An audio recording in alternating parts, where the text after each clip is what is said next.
at its very core, not having access to reading and writing prevents people from knowing who they are. And that's not like just my opinion. That's like actually, if you think language and the mind are the same thing, pretty much. You can't think without your words. It's so important. And the what happens to us neurologically, what happens to our brains when we're engaging in a good story, particularly when it's physical, because we're physical beings, right? We work with tools. Is that we connect with the person telling the story just as much as we do as we become activated ourselves. So to me, the written word is a very, very, very important tool because it's about human connection, not just with the world around you, but with yourself. Welcome to the Founders Unmasked. Today's episode features Georgia Kirke. Georgia is the founder of Cliobooks.ai, a business helping entrepreneurs become authors and create best-selling books without all the time-consuming process that usually comes with creating a book. I learned 3 things from Georgia about being a founder today. Firstly is you have to believe in yourself. When Georgia was first thinking about starting off in business and becoming an entrepreneur, she was afraid of all the different possibilities of what could go wrong. She was also afraid of letting people down by removing herself out of some things and putting herself into other things. And she ended up getting through this and getting over this by just believing in herself. But along the way, she held herself or closed herself off from actually telling a lot of the people in her life what she was up to. The second thing I learned from Georgia is that founders are contrarian thinkers. Georgia has a massive transformative purpose that spans over 35 years. And in this purpose is a very contrarian idea which centers around the fact that book publishing hasn't been changed or updated in almost over a century. The last thing that I learned about being a founder from Georgia was she described why somebody might trust her with writing their book in one word, and that word was commitment. And I think that Georgia really holds true to this in everything that she does. It's commitment. It's something that's incredibly important for any founder to be committed and to hold that as one of their central values.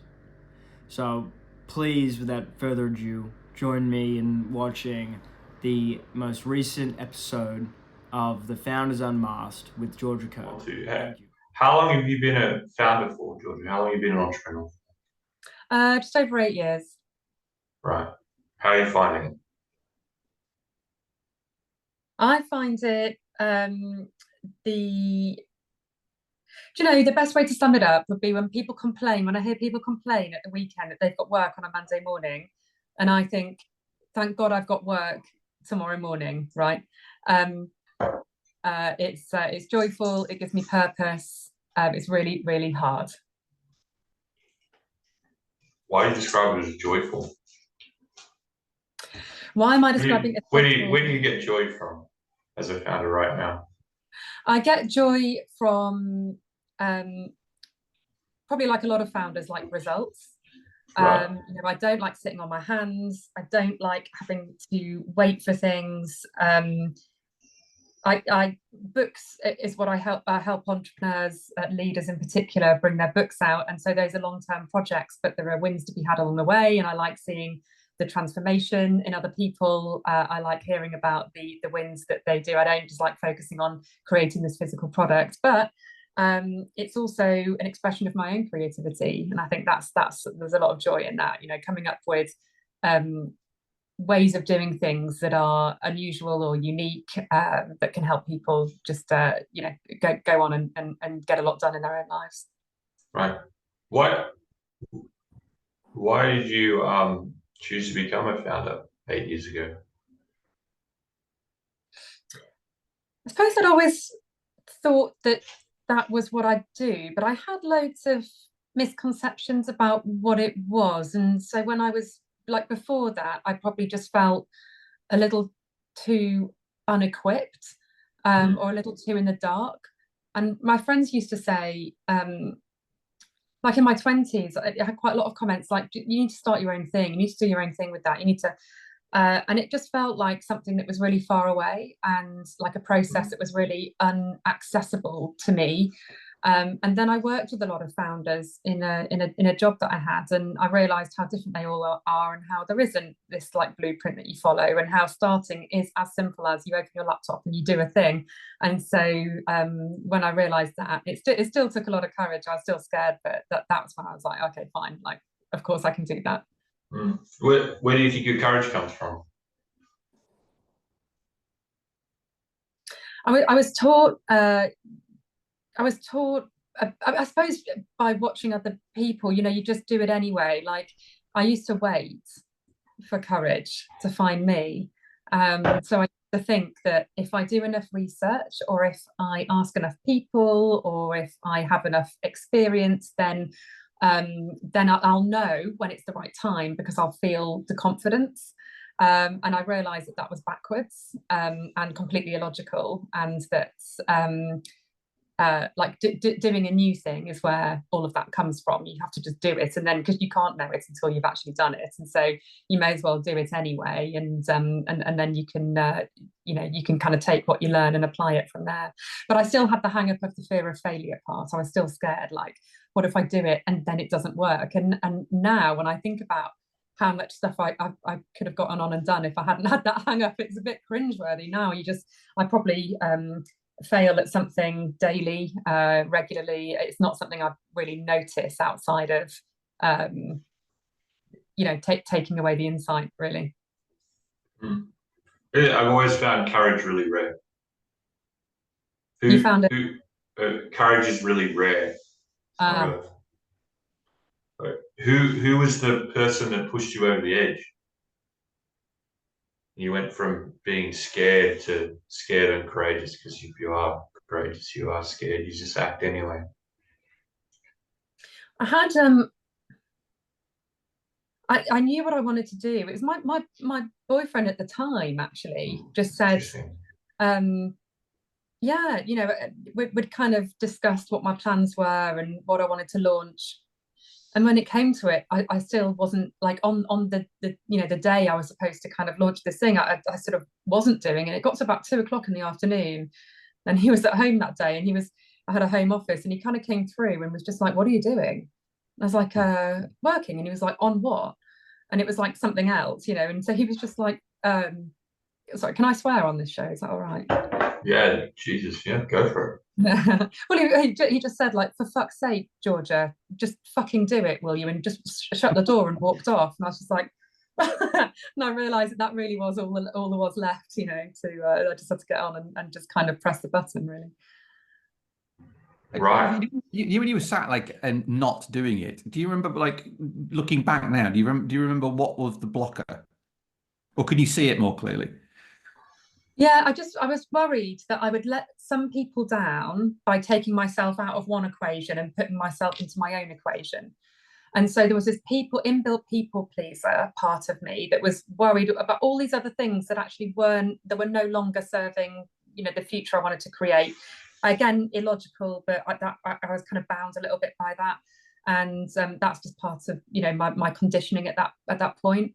And then there was also there was the backwards facing fear, and also the forwards facing fear of, and I could do that and then fall flat on my face, and then where will I go, what will I do? And you just have to conclude that it doesn't matter. You just figure that out. I don't need plan B, plan C, plan D, and plan Z. I believed enough in what I was doing and in myself to start what became my first business. And I didn't fall flat on my face. 8.5 years later, I'm still doing it. So, and I have another one, so it's all good. But yeah, it was like really scary at the time. It was like horrible, like butterflies in your tummy, racing heart, like not wanting to admit to people what I was focusing on in case they told me I was crazy, and all that kind of stuff. It's interesting. And why do you think people would tell you to run your own thing? I think they just saw me as, I always had my own ideas. And I always, as well, when I was younger, Tom, I don't know if you ever had this or if you can like relate to this, but in my 20s, I could be a bit I could be a bit sassy and not like, but not realize that that's what I'm doing. Like, as in, I'd be like, oh, and I always have these opinions on people I was working with or the way things were done, or no, why don't they just do it this way? And it was like, again, it was kind of, it wasn't until kind of late 20s, early 30s when I kind of just thought, it's just a waste of energy. I don't need to critique. I can do it my own way. And I think probably that's what my friends always associated me with, was just wanting to do things my own. I've always been a bit of a rebel. I had that reputation in my family when I was growing up. I was always opinionated. So I think they just couldn't really understand why I was then putting myself into career situations where I wanted more than the companies that I was working for could facilitate. Or I wasn't willing to work with them to build my progression into their progression. It was always like my way. Like I kind of wanted to chart this path, and I just didn't have the maturity earlier on in my career to realize that that couldn't be done on somebody else's clock. That was kind of I would have to then be brave and go off and kind of lead and do the things that I was sort of aspiring to. I just didn't understand that, I just had always been brought up to think, to be successful, you have to work hard, you study hard, you get just a blah, blah, blah. Like you go and you go to uni and you get the job and it's you kind of job for life. And I thought I was bucking a trend just by not having a job for life, by wanting to explore different opportunities. Now, as an entrepreneur, I mean, that's just like what you do on a daily basis in your thought processes, right? But it was just at the time, it was like this whole new concept. And as I say, I just thought it was like this unachievable thing. A lot of my family, all of them are kind of, they've done their own thing. And I always looked up to them and didn't think that I was there yet. Right. So you come from a family, I guess, of entrepreneurs. Let's stay on the sassiness for a second. When you were sassy, was it because you could see potential that was there when you critiqued, or was it because you didn't want them to be successful? No, it was because I could see what I thought was maybe a better way of doing things, or customers might come to me with questions and I could see solutions that I couldn't implement, and or maybe there were colleagues who, maybe there was some pigeonholing kind of going, there's like sort of office politics or these other things that I just thought, what if none of that was there and we were only focusing on answering these questions? So it wasn't about critiquing, like pulling anybody down. It was like this kind of just more of a creative tension. And I really wanted the freedom to be able to kind of act on the passion that I had. And that was what I then ended up doing when I created the book creation process and Write Business Results. And now Clio, it's like this kind of allowing myself to go and do that rather than being like treating it as a hurdle to overcome or focusing on the nerves or the fear, but actually just leaning into opportunity and seeing that all around you and taking your ego out of the equation. That's very freeing, rather than being like, what about me? What if I not about me? That's not, that's not what creating is about, in my opinion. It was really about, if I just focus on the group of people that I'd like to support, and if I was free to create my own way of doing a thing, what would it be?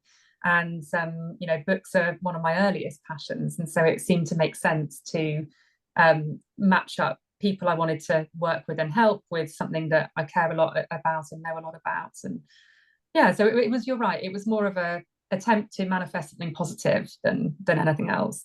It sounds like you have the voice of potential. It doesn't. How have you been able? I'm interested in this idea of how you've been able to quieten it or harness it. It's an interesting. So you see that you can improve all these things, but you don't steer the ship. Did you bend any rules or break any rules to make things better before you left and started your own thing? How do you mean? Well, like my take in those environments was to just do what I wanted anyway, and then bend the system, and then they have a new system. Or was it I'm out and I'm gone? I know. So, I mean, to be honest, I had a lot of respect for the work environments that I was in before that. So I didn't. I didn't want to be a saboteur Right. in any way. I just Or kind a of liberator. It's a different yeah. word. Yes, it is. It is a different word. I think I just wanted to have the. I think I just once I gave myself permission to have that freedom to focus on the thing I wanted to build and the thing I wanted to do. I just wanted to get on and do it. And I'm quite an immersive person. You know, the way that I go about things. You know, I'm all in or I'm not. I struggle being on the fence. It doesn't work for me. So yeah, it was just a matter of going all in. Okay, that's cool. And so if we take this idea of you can see potential when you engage with things, like it just how is um, how does that relate to your current venture? Like how has that manifested itself into what it is? I really like the idea of speed and quality intersecting in business. And I also really, Why do you like that idea? well, who doesn't? I mean, as someone who Right. likes to get things done, right? Like it's like why can't we all have the thing that we want and need without the hassle? You know what I mean? Like whatever the hassle is, why does quality and speed have to be really expensive? And why does something cost effective have to come with some sacrifice? Actually, if you reimagine, let's just take book production. You know, that to get that done one-to-one with a team costs anywhere between 10 and 50,000. Of course, it's a long-term, in-depth, quality-laden imperative, you know, process. It takes a lot of expertise, takes a lot of coordination. But another way to look at it will be people have been speaking their content since we were very first humans, way longer than we've been writing. So the speed thing, it's only one part of the equation. You know, Cliobooks helps entrepreneurs speak their books and AI types it up. Then a human comes along and gets it ready for publication. It's the fastest way I can manifest to offer anybody in the world that I know of at this point. If you care enough to put a book together, but you can't write and you don't have much time and you don't want to spend your entire, you know, year to 3 year marketing budget on one asset, and you want that book, that's the way. But I think you know, so what if the solution in its first iteration isn't all about making profit? What if that's the how that can get figured out later once you identify the why and the what? You know, what if the first iteration of something I can innovate is what democratizes this format that I think is so precious, which is book creation? What if I can democratize that? What if I can make it accessible to anybody anywhere in the world? They just have to care enough to want to do it, but the doing of it is actually really easy and cost effective, and they don't have to sacrifice. They're just free to create. And so that was the original thought process. So you just said a lot of really chunky things. So your business helps someone publish a book very quickly. Correct. But there's two things I sort of want to jump in on. It sounds like what you said, that publishing a book seems to be about profit. Correct. Do you want to just talk about that a little bit more? What do you mean? What's going on in the book publishing world that's lit this fire? It's a really good question. So at the moment, the publishing industry, which is basically the global means of distributing any piece of work that's formatted as a book, is entirely built on profit, because the way it works is the publisher acquires the right to be the distributor of that work from the author. And in return for that, they say, we're going to put the book on X, Y, and Z platforms and try and distribute it here, here, and here.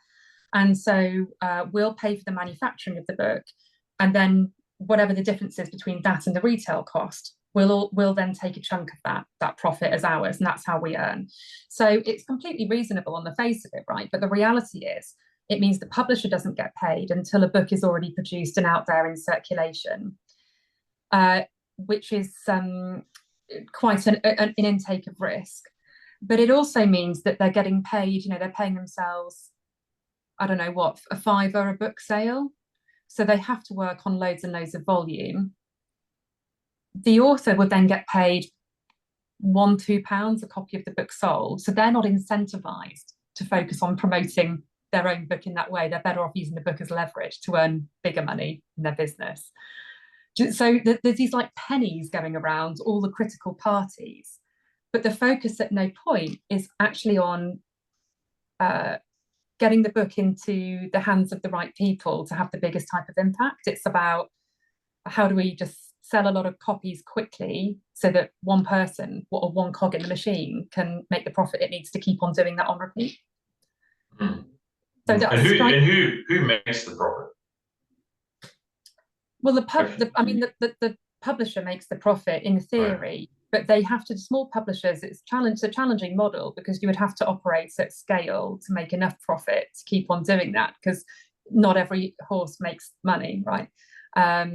So, you've got your kind of, it's like the 80-20 principle. You'll have kind of 20% of the authors whose book sales are doing really well and making a lot of the money, and the other 80% kind of not doing too much. Right. Yeah. So I think the whole industry is based on this premise of like profit, but it's kind of seems like quite a small level, and it's quite resource intensive, and there's pressure on publishers to keep finding incredible authors who have their own personal brand that can keep propelling their message forwards. The authors are desperate to find the right channel to help them distribute their book, because they can't become a one man or woman book marketing team. So a lot of books just kind of gather dust. A lot of the focus really needs to go into the book marketing, and I think but a lot of the focus goes into the book creating, because it's all about getting this asset to market as quickly as possible. So really, when you get something like Clio, it just chops all the hassle out of the creating side without losing the magic. It's all the author's own content; they just speak it. And the software can put together the rest. Then all the other parties involved can just focus on the propulsion of the message. Right. So I can articulate it back. Effectively, the publishers are spending a lot of money on getting the book ready when they could be spending more resources on just getting more books out there. Is that what you just said? Yeah, that's a good summary. Right. And because they don't spend that much money, because there's so many, like, it's a volume game for them, effectively stories that could be impactful don't reach the right audience, because it's a master. Okay. And if they don't use your service to lower costs at the front end, how are they improving that? Are they actually improving that process? Like, is there anything they're doing that's changing or not? Technology is helping in certain parts of the book production process. So technology helps them to manage data way more effectively. That kind of saves them some resource and kind of helps with some positioning. It's technology is critical in the manufacturing process. Right. It can be helpful in some online distribution, but in terms of the actual creation of the book, no. Right now, that's the kind of almost like the last untouched area of the full book production cycle in publishing, where AI is only just starting to reach. And at the moment, there's an understandable fear in the publishing industry, right, of like what that does to human creativity. If they accept AI generated works, what does that mean? Like ethically, legally, in every element, there are issues with this. Now, Clio isn't AI generated content, but all the other book creation tools that involve AI in the content at the moment are. So you can just give these other tools some keywords, and it like starts spitting out like 50,000 word things for you. That's not come from you. So that's not right. But what Clio does is it enables the author's content in just a record amount of time. Like some of our users have recorded entire 70,000 word books in a couple of weeks, so that's what it does. But publishers, this is quite a big area, because publishing, people think it's really dinosaur-ish. They think it's really old and clunky and this big old machine.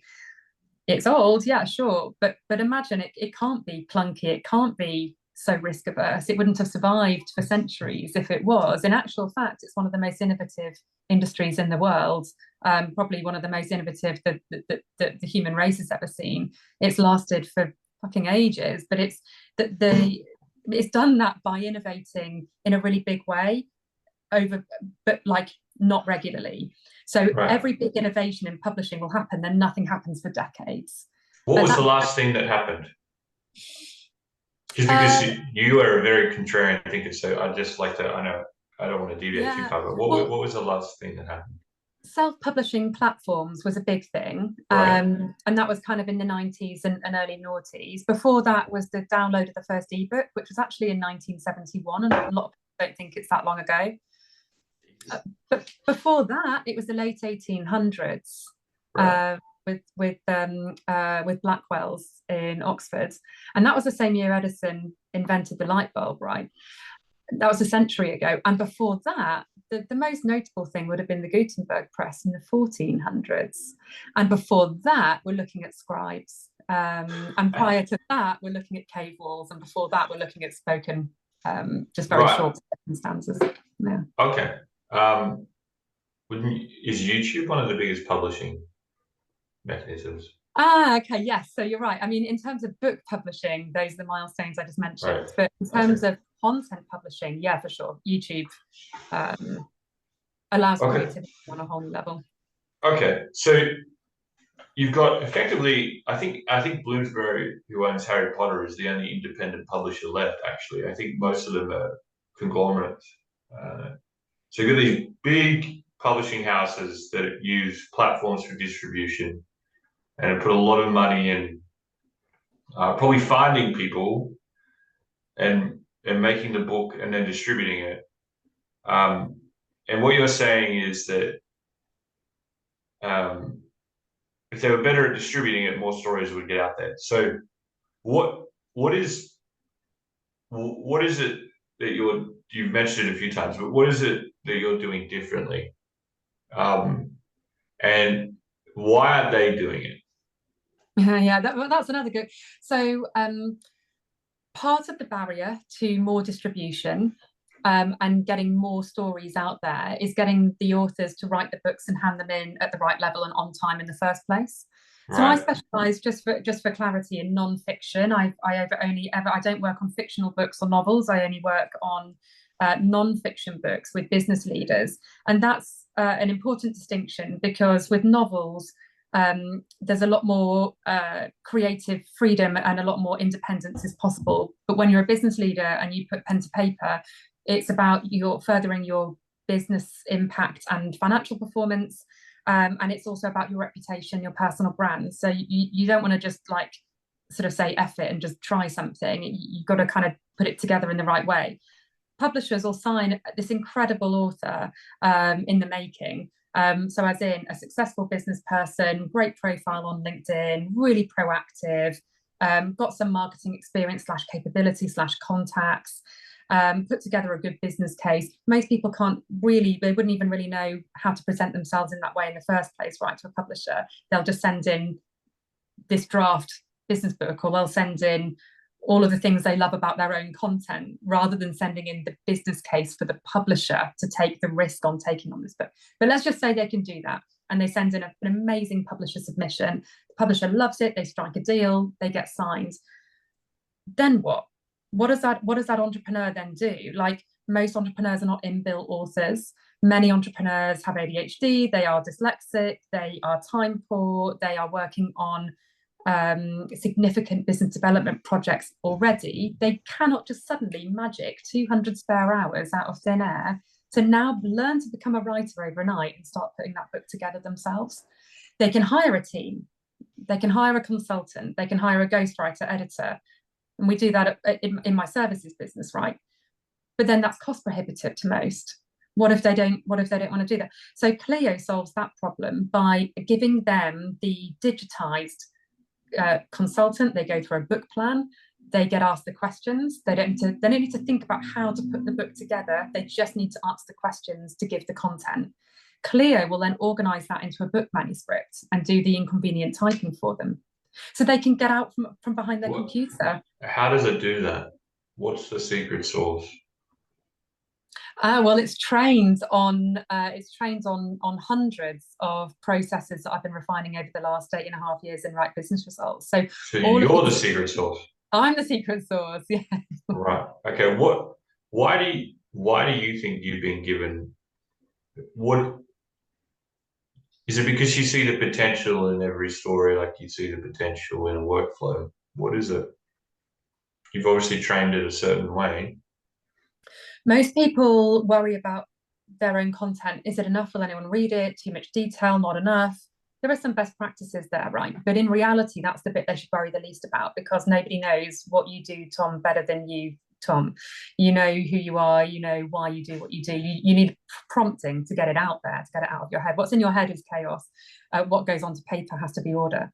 And what Clio does is it's the vehicle that takes the chaos, identifies it, puts it into the order. And then there's the human collaboration with the human editor that, just like does all the refining and the polishing. So that's the secret bit of the recipe, really. So you know how to order things, put it in a sequence. Yeah. Right. Well, and it seems that it's also in tune for people that have chaotic minds. Oh, absolutely. In a way, the more chaotic, the better. I don't. Authors look. Entrepreneurs. Let's stay on that a little bit. What you just said: the more chaotic, the better.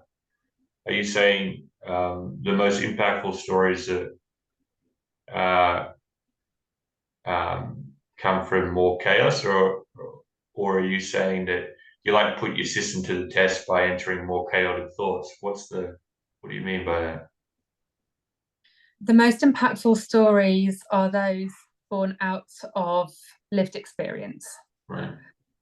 And usually effective people, people who care about impacting others as well as building a successful financial business, like impact and financial gain are usually, when it boils down to it, authors' two most primary goals. Right, they'll manifest in things you can measure: lead generation, speaking opportunities, brand awareness, reviews, people impact, whatever. But it's impact and it's financial return, and those are usually the two drivers behind any business, let alone any book. And a lot of lived experience goes into getting to that place, and taking the time to put that into a book, even if it is a quick amount of time with something like Clio. Putting it into print, committing it to paper, and putting it into a format where potentially the whole world could see, is a huge demonstration of commitment to your cause, to your audience. It's a huge effort. It's a hugely valuable thing to do. So I think that's why, with the chaos, a lot of experience. Right. So it sounds like you appreciate the chaos.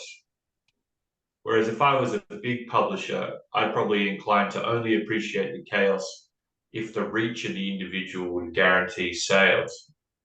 Correct.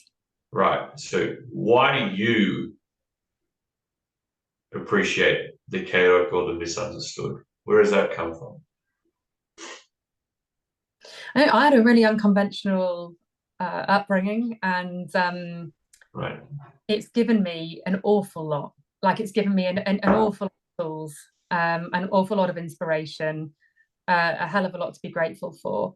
And I don't know whether I would be able to see the world in the way that I do without having had those lived experiences.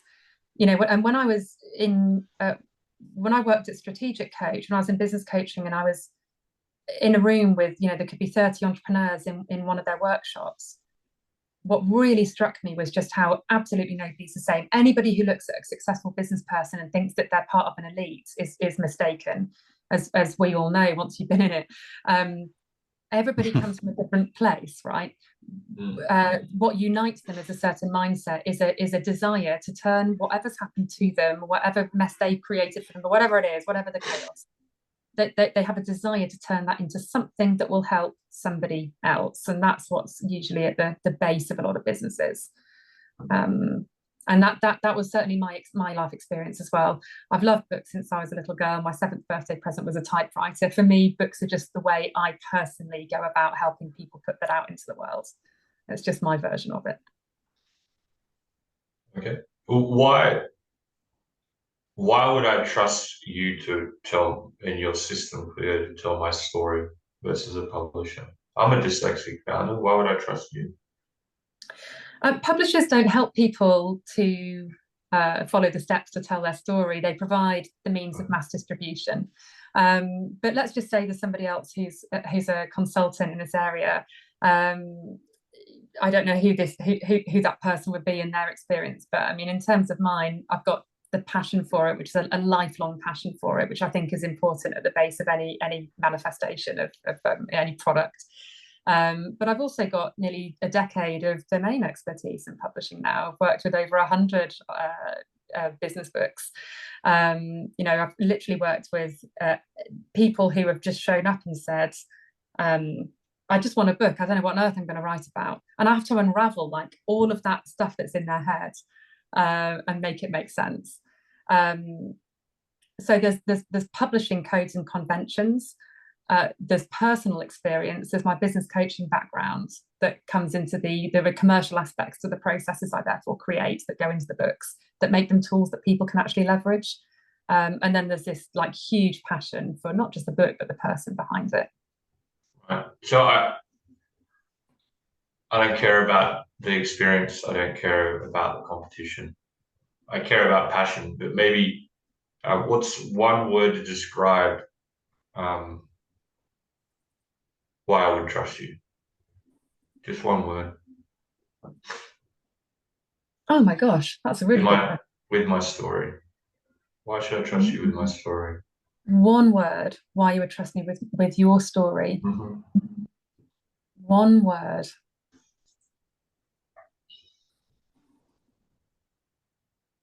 One word. I'm a wordy person. I know, that's why I gave you the challenge. One word. Because you appreciate the value of words more than most. It's your business. Yeah, it's true. Mm-hmm.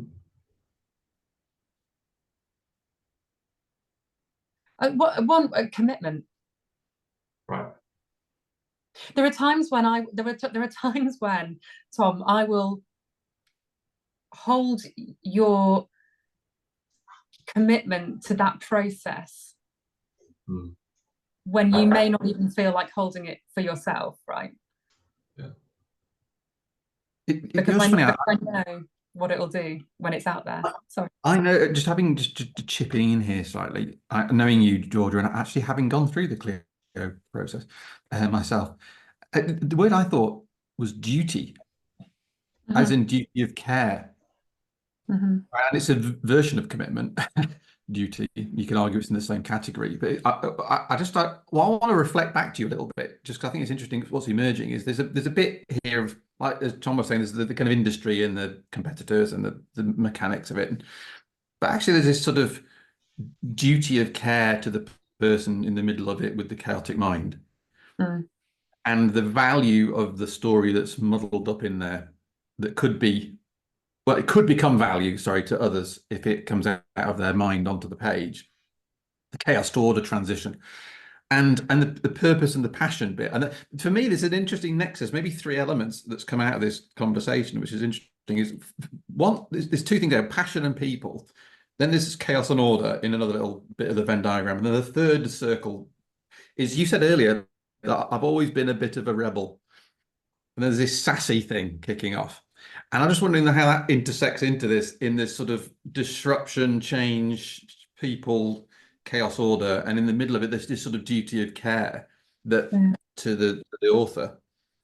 Yeah. And I think there's this, for me, there's like 3 circles that are intersecting, and I'm not quite sure how it all fits together, but it's just kind of interesting how doing what you're doing, which is just being disruptive and an industry that's been innovative, but only in centuries, and how that all fits in with the individual at the heart of it. Thanks for that. And whether you Thanks for see that, and whether you recognise that in yourself.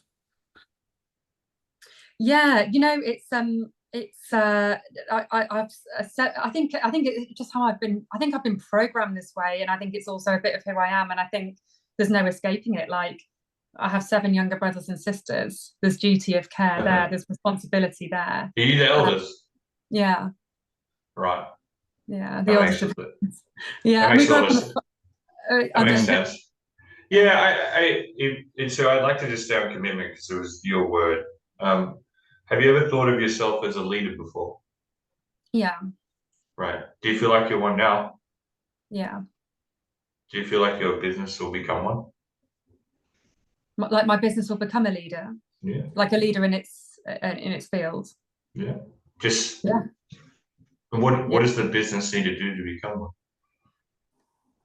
Well, as it is, it's very early days. It's the first to market as it is, right? So it's the first definitely is platform that can help anybody speak their book.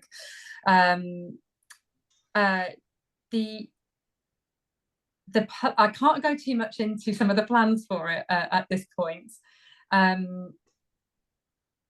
But the plans for it to become, there will be others that follow soon as well, I'm sure. There'll be people doing it, probably making something now. I don't even know who they are yet, right? And so there's the advantages of being first to market and the what could be considered disadvantages. I don't know, where somebody sees what you do and they iterate on that innovation.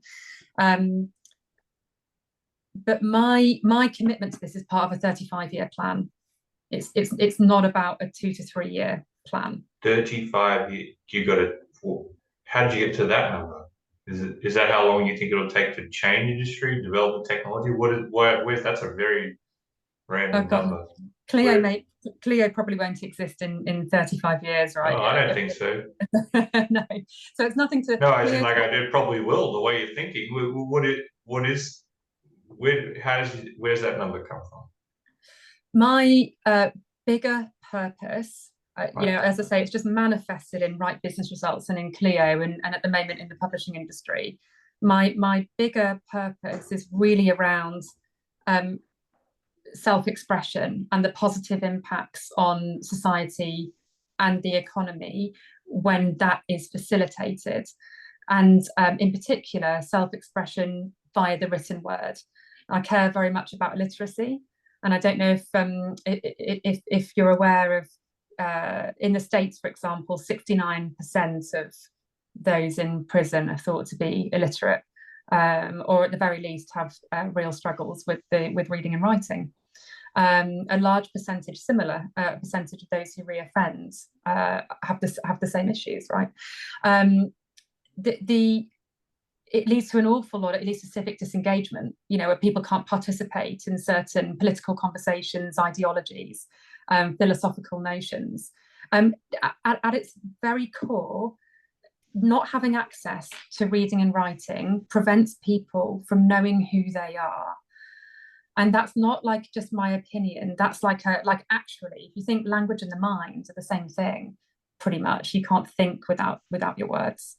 It's so important. And what happens to us neurologically, what happens to our brains when we're engaging in a good story, particularly when it's physical, because we're physical beings, right? We work with tools, is that we connect with the person telling the story just as much as we do as we become activated ourselves. So to me, the written word is a very, very, very important tool, because it's about human connection, not just with the world around you, but with yourself. And that's really where my work is leading me to. It's more in that space. Right. So I think what you're saying is that for those that are different, downtrodden, or sort of rejected from a comprehension heavy education system, which then leads to crime, leads to a lot of things. You're saying that introspection is a way of building a relationship with these people to the world and helping them discover where they need to be. Is that right? It is. But you know what? It's introspection as well as outward projection. Those processes happen simultaneously. Right. When somebody's writing, just like when they're in any art form, painting too. So who was it that said writing is just painting but with words instead of colour, right? And so the process is twofold. You have to go internally to find out what it is you're trying to pull out that you want to base your creation on in the first place. And then in the act of doing so, you're outward facing because you're creating something for consumption. Even if you're not trying to dictate the meaning that others should pull out, at the very least, you're trying to create something that they will find meaningful. And so the process is twofold. It's very difficult to be productive, to be happy, to be an engaged citizen, and to have economic value if you can't master those processes. So do you think that the chaotic mind needs to be harnessed or accepted? Both, but it doesn't need to be harnessed by the person who possesses it, if they have the right counterpart or the right tools. Right. Okay. What do you think it's about? I don't know if you want to know what I think. I don't actually. I've always wondered whether it's the chaotic mind or the world's reaction to the chaotic mind that creates the chaotic person, their problems. And I actually think it's the world's reaction. I don't think it's the individual. I've seen the military take people with absolutely chaotic minds and help them think, and then do extraordinary things, and those that were the most chaotic are actually the most impactful. And their reaction to them was, it was interesting that after boot camp, they you could tell that they put them in a box, but the box is celebrated. Interesting. And that's the only time I've seen it in society. I haven't seen it anywhere else. How do you describe that box? What's the category of box that you can't describe it. You just know that the person that thinks is the one that wins. And the person that thinks differently gives you superiority. So you don't, what the military will do is protect that person to allow them to think or respond to their speed, right? They don't, so they don't describe it. There's no name for that type of person, but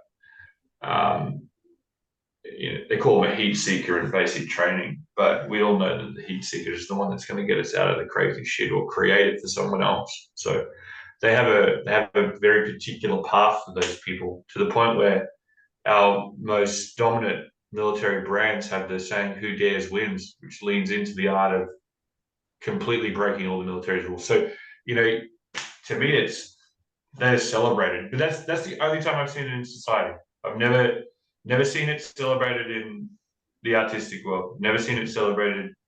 Everything's sort of built for mass distribution, right? They don't. So my sort of take is that I actually think that the world, their response to the chaotic individual is the problem. Because I had a teacher respond to me as a chaotic individual, and it absolutely unlocked my potential. And it was only a very small response. It was courage, and then it was a commitment to try something new. Two of the things that have come out of you today, Georgia, that's all that teacher did for me, Mrs. Boyer. She said, "Hey, your brain's different, dude. Doesn't mean it's wrong. And then also, here's how you learn what everyone else is learning faster. Not you better slow down and learn it like they do." I think most of the world says you better slow down and do it like everyone else. Or here are some drugs that'll help you do it like everyone else. And I am 100% against that idea. I think it lacks the appreciation of those that the most chaotic minds that actually improve the world. Yeah. And then the rejection of the most chaotic minds has actually led to some of its destruction. Yeah. So I think sometimes I think you put too much order on someone, or you do it at the wrong stage, it creates huge consequences. So Yeah. I think the reaction is the problem. Dan, what are your thoughts? Tom said something really great, which was people that think differently give you superiority. And I think there's a really interesting little nexus here. This is a little bugbear of mine between the creative, the artist, and then the sort of the value creator and the extractor. And we live in an extractor's world, like nice, neat categories, boxed in, told to behave, everything scaled, like this, comment on that. It's all little boxes. And Tom, what you're describing is a bunch of uncategorizable people that give you superiority. And perhaps, Georgia, what you're saying is that you've created a method in between your rebelliousness and transformational skill and purpose to help people like that actually articulate this stuff in a way that the genius can be visible. I think there's an inspiration as well with the like what you both just said about kind of this chaotic mind not being appreciated and the creativity it can give way to not being appreciated. We love to categorize, don't we, as humans? Like we love boxes. It's neat, it's identifiable. There's no fear. Then they fit into that box. You know, I'm another example. You talk about my kind of rebellious streak. You know, I'm 39 next month at the time of recording. I don't have children, and that is a lifestyle choice on my part. And I know that that's a controversial, or can be considered a controversial thing to say, and certainly not designed to trigger anybody who it's not always a choice. I understand that, but for me, my commitment is to this iteration of my creativity, is to this mission and this purpose. And you know, so anyway, I think with the whole box thing, I think it's really interesting, and the book can be a way of, it's a package without packaging the human. It just packages the content. You know, it's like, just take the story and put it into something that makes sense to enough people that they can get that light bulb moment, they can get that freeing moment. That's how to help people, not squash the individual that comes up with all the crazy stuff. But I think there's a balance, right? We need some creative friction, we need some tension. We need somebody to say, I believe this, and someone else to go, oh no, that sounds like BS to me. You can't do that. You'll never do blah, blah, blah, blah. You kind of need a bit of that. It's just about that being done in a respectful, harmonious kind of way, like not like other people taking the power away from, you know, from an individual who, I don't know, there's value creation. And then I think there's this kind of friction of, I want to do this. No, you can't do that. That's important. Yeah, that's what that's rebel against, right? I'll just lead into this, and then I want to get to the next thing, which I think is really valuable about something said earlier. So I think the problem's more, you reject us, we go do something that then everyone uses, and then you still don't let us in our club, into your club. Yeah. So I think the problem with that is, just because your mind is different, it doesn't mean human biology doesn't need you to be in a club. So my sort of comment about the military was, the military has a club for creative people, and they are the premier club, you know, and they survive being the premier club and being creative and being chaotic. And I think that's the only thing in human society I've ever seen. So I think that's the problem. And it links, and I want to connect it to something else. So the one thing, and I want to raise it, and I'll relate it to your value that stood out for me, your value proposition. So there is a burden to creativity. I don't think there is a burden for people that are orderly. I refuse to believe it. I think if the world was run by creative people and everything was in chaos, they would have a burden. Yes. They'd be like, what the there's no rules? What do you like? But it's not. So therefore the burden is just levels of risk. You know, only a century ago, there wasn't such things as lifestyle choices. It was life and survival. You know, it's only like a century ago. So the world has been ordered in a way So, you could argue that these people don't have a burden. The burden of a chaotic mind is extreme. Here's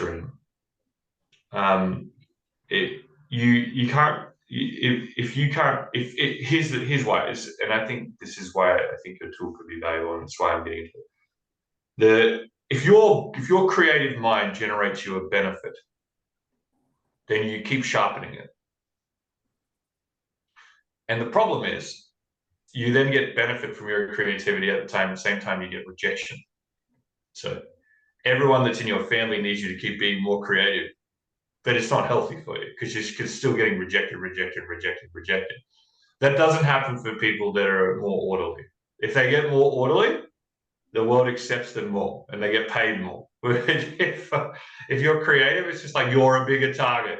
It's like, whoa. Elon Musk is a good example. Whoa, like it's like everyone forgets that maybe Pixar wasn't good after Steve Jobs died.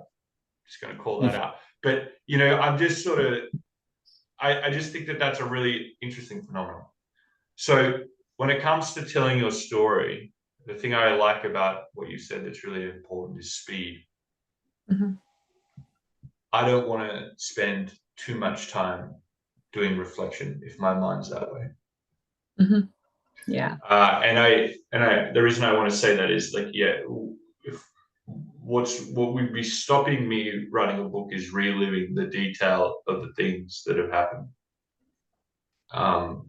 And I think that if I was, I'm not saying I am, but if I was a successful founder that was creative, or a business person that was creative, I think speed actually is fundamentally important. Yes. Because I don't think you really want to. I think commitment is right, but I also think speed, because I don't think you want to stay on that island too long.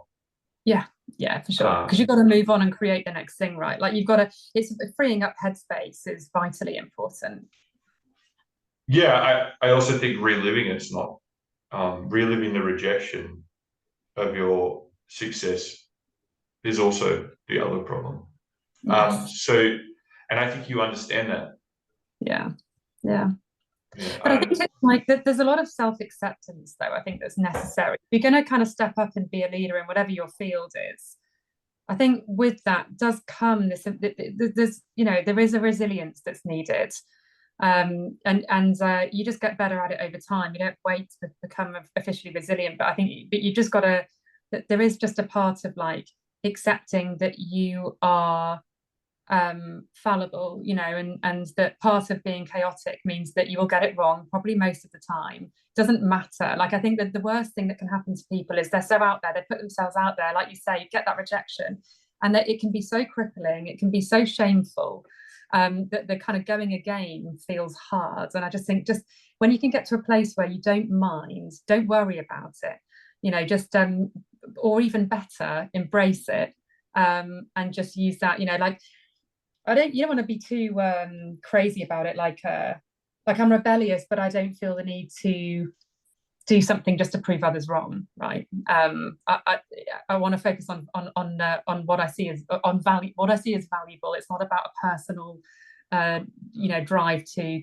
right any, correct any injustices, but it's more like part of being creative, part of accepting your own chaos and that of others, is not attaching so many judgment values.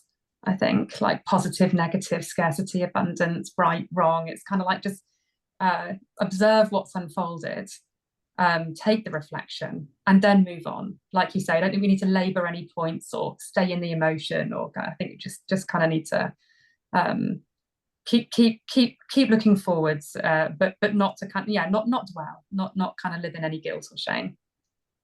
You do know that when you say that, though, you're asking us to accept loneliness. Is that, I mean, am I? Yeah. How? Because we create in the emotion. Yeah, but there are so many of those to experience. We don't create in the conscientiousness. Yeah, that's a good point. So and there is so many experiences, but joy is rarer than depression. The reason I think is so neuroticism.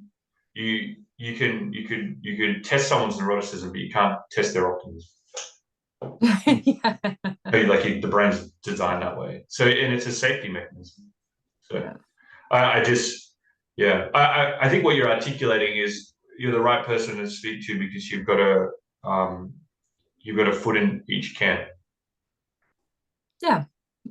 Yeah, but yeah, I would say that what you just articulated was asking us to accept loneliness. Yeah. I think a lot of people describe themselves as lonely, deep down, maybe not publicly, but, I think loneliness is a common theme in a lot of the media we consume. I think it's, part of what makes people seek more and more connection. And I think that's where other issues can come in. There's a school of thought to say, like, addiction, for example, is really about a kind of wonky attempt at feeling real connection. There's desire to amplify certain emotions or certain experiences, or escape from them and then just feeling them more. It's that kind of a thing, isn't it? So I think loneliness is just part of the human condition. I think we can do a lot to kind of to accept those feelings of loneliness, to use them as inspiration, but also to, we don't have to, we're just such a connected world, aren't we? It's 24/7. We don't need that. We don't have to have that. We can disconnect and not be alone, or be alone but not feel lonely. I think the answer is that you can, if you're that way inclined, you should order your thoughts by getting a story out there. I think what I was alluding to is that you actually have the solution to getting started. And that's a connection element. When we talk, going back to the crime point, right? That's why that's what gangs offer. Like, why do these young people go into and it's community, right? It's connection. But that's creativity. That's writing in particular. It's very, very important. Well, and narrative, yeah, exactly. You're part of the narrative. And when I say writing, I mean the written word, not necessarily the act of writing, but it's what it affords us. Okay. Look, it's been great talking to you today, Georgia. It sounds like that you solve a problem of helping people to be creative and tell their stories faster versus spending a shitload of their money trying to get their story out there. And that seems to be an industry issue as much as it is an individual's education on how to do it. They might have one book, or they might think they have one story to tell. I think the thing that stood out for me today was, why should we trust you with your story? And I think it's commitment. I think you have shown an extreme commitment today. I think the level of thought that you've put on all of the issues that are around telling a story and getting it to people that need to hear it is actually extremely thorough and astute. So thank you for your time. Dan, do you have anything? No, I would plus one on that. I think you articulating your massive transformative purpose, as it were, your bigger picture, really helped me. You sort of frame everything you're doing, and I think that's just, again, it's very coherent and very deep. And I'm just going to encourage you to sort of consider how that feeds into your broader communication. Because for me, I've got a quality in you and your work that, and I know you, and I've spoken to you about this a few times, I haven't had before, just the way you spoke about it today. It wasn't a lot of work, it was a couple of minutes, but you really just framed the whole thing differently. Okay, thank you. I appreciate that. You're both, you ask good questions, but you listen extremely well, and you've helped me to, you're right, like this is, do you know what, it's not a level of depth I often go to. I've really enjoyed the conversation, and Tom, your articulation as well. You kind of take my 70,000 words and turn them into 10, and I appreciate that. Oh, well, that's a very big compliment from someone who's a wordsmith, so I thank you. Thank you. Yeah, it's Tom GPT. Just feed in your and it'll spit out a summary. Jobs are good in less than an hour. Yeah. Okay. Well, thank you. And